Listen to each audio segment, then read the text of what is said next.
Sarah Huckabee Sanders, news of the day, of course, is the White House's reaction to DACA. News that they have plans to rescind the entire program and how it will impact 800,000 people living here in the U.S.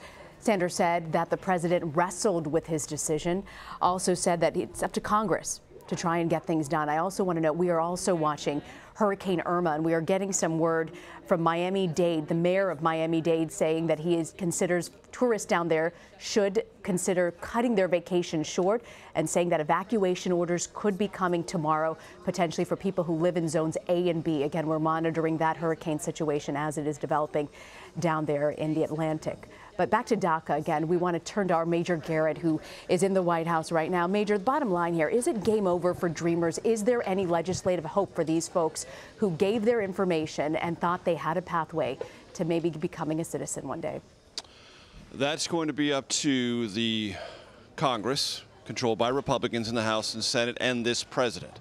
Now, Sarah Huckabee Sanders, when she says it's not the president's obligation to write legislation, well, many presidents on big issues with significant economic and cultural ramifications take it upon themselves to write legislation for Congress, to propose something and allow Congress to dispose of it. Why?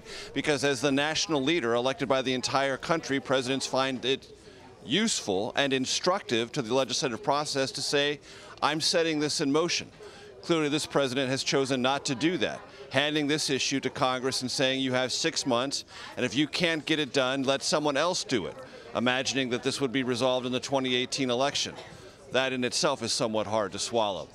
The fact of the matter is the White House has now made it clear that if Congress tries to solve or deal with legislatively the DACA issue and that alone, that will not satisfy the president and is unlikely, therefore, to receive a presidential signature. Sarah Huckabee Sanders made it very clear from this podium.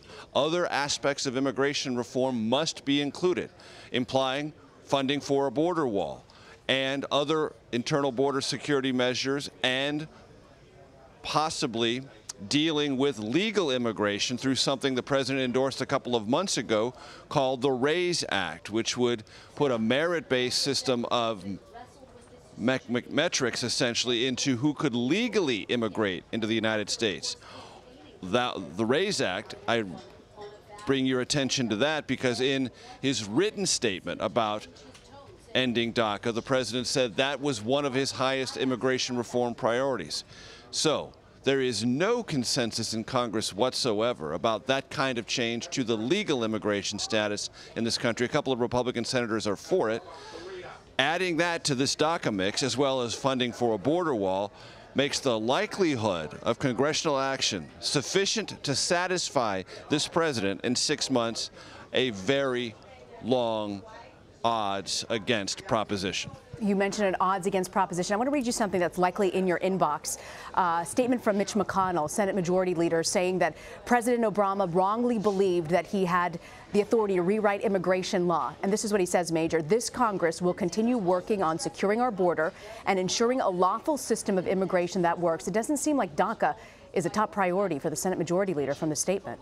Is it? Well, it's very ambiguous. You don't see any declaration from Senate Majority Leader McConnell that DACA is a top priority. It will be addressed, and we will engage with the administration, whatever else might fall under it. But it's a congressional priority to address DACA and address it rapidly.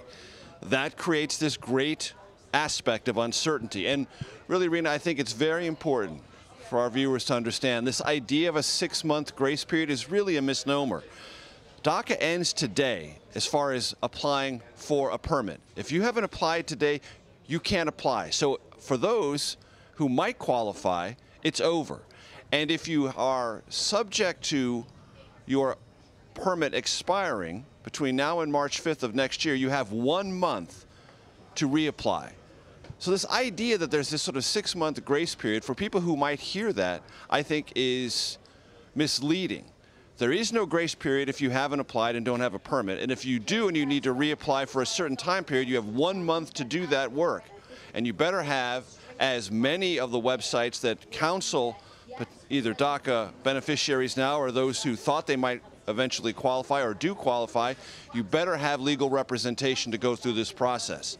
So it is uncertain now, and it is even more uncertain with the requirements this White House is attaching to a legislative remedy to make DACA permanent. All right. Good way of explaining it, Major. I didn't realize those implications there. I want to ask you before you go, over the weekend, U.S. Ambassador to the UN, Nikki Haley, says that North Korea wants war. What does the White House want on North Korea, Major? Well, I asked Sarah Huckabee Sanders, is containing North Korea as a nuclear power an option for the president? And she did not say no. She said, our priority is a denuclearized Korean peninsula. Well, North Korea possesses nuclear weapons. That much is clear. Whether it will ever obtain the technological sophistication to put a miniaturized warhead atop an intercontinental ballistic missile that can survive the rigors of an intercontinental flight and reentry and all of that sort of stuff to make it a complete threat to the continental United States. They're not there yet, but they're moving in that direction. But many analysts have said what this administration may, in the end, have to reconcile itself to is war on the Korean Peninsula is too catastrophic an option. It is not really a strategic option or a military one. And that the better option is to say, North Korea, you've become a nuclear power. We acknowledge that, and we will contain and deter you. But we're not going to go to war to rewrite that history technologically that you've already achieved. And so when I put the question to Sarah Huckabee Sanders, is that an option to accept a nuclearized North Korea and contain it, she did not rule it out 100%. But she also said diplomatic pressure and economic pressure must be intensified, and China and Russia have to be a much bigger part of that equation going forward than they have been to date. Major Garrett reporting from the White House. Major, thank you very much.